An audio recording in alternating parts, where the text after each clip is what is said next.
या रसूल अल्लाह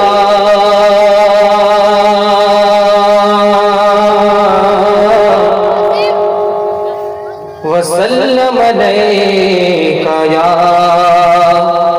हबीब अल्लाह वसल्लम अलैका या हबीब अल्लाह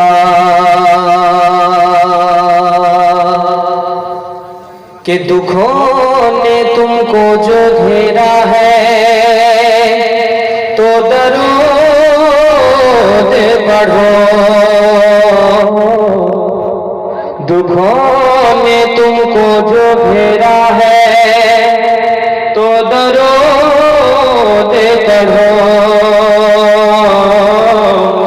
गमों ने तुमको जो घेरा है तो दरूद पढ़ो। गमों ने तुमको जो घेरा है तो दरूद पढ़ो। अगर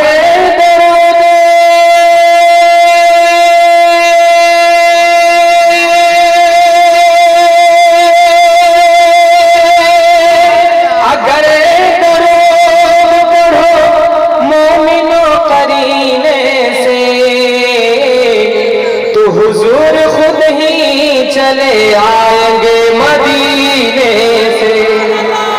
तो हुजूर खुद ही चले आएंगे मदीने से। पढ़िए सल्लल्लाहु अलैहि या रसूल अल्लाह वसल्लम अलैका या हबीब अल्लाह वसल्लम अलैका या